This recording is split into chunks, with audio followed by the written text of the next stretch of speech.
semuanya, perkenalkan nama saya Kairin Anissa dari program studi bisnis perjalanan wisata Sekolah Vokasi Universitas Gadjah Mada. Di video ini saya akan menyampaikan pendapat dan pandangan pribadi saya mengenai The Benoa Baylen Reclamation Project. Setelah membaca berbagai sumber dan mempertimbangkan dampak yang mungkin ditimbulkan, saya akan mengambil posisi kontra terhadap reklamasi Teluk Benoa ini.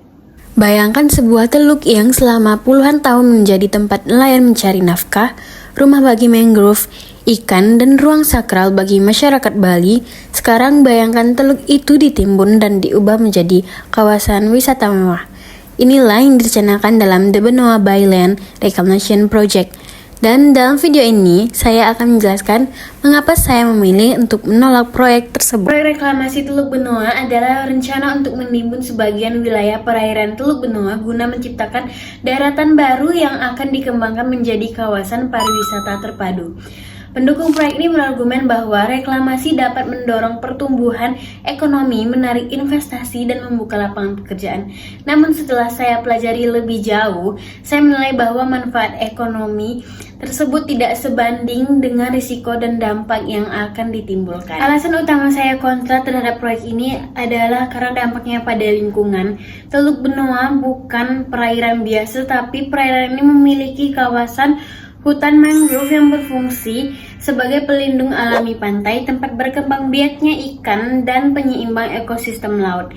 Nah, jika reklamasi dilakukan, mangrove akan rusak, arus laut berubah, dan ekosistem terganggu. Dampaknya bukan hanya pada alam, tetapi juga pada manusia.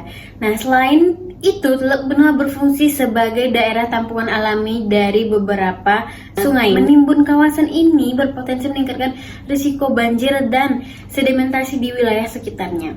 Kerusakan seperti ini bersifat jangka panjang dan sulit dipulihkan. Alasan kedua adalah dampak sosial, khususnya bagi nelayan tradisional. Banyak nelayan di sekitar Teluk Benoa menggantungkan hidupnya pada perairan ini untuk menangkap ikan, kepiting, dan biota laut lainnya.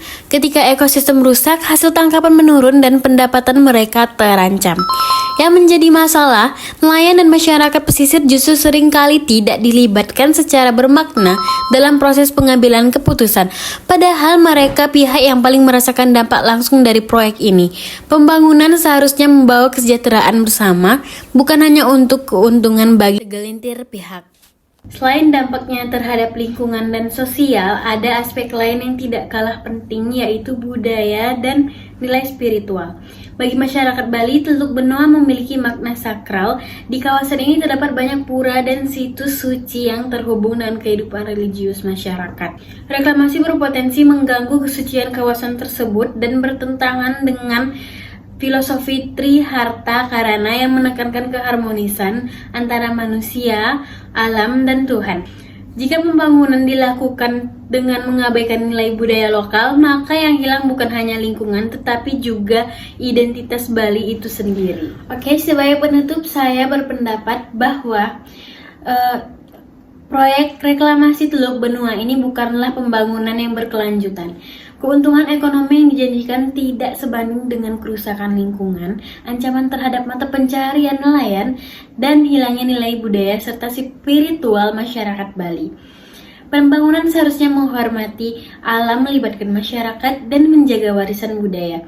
Karena kemajuan sejati bukan tentang apa yang banyak kita bangun, tetapi apa yang tetap kita jaga.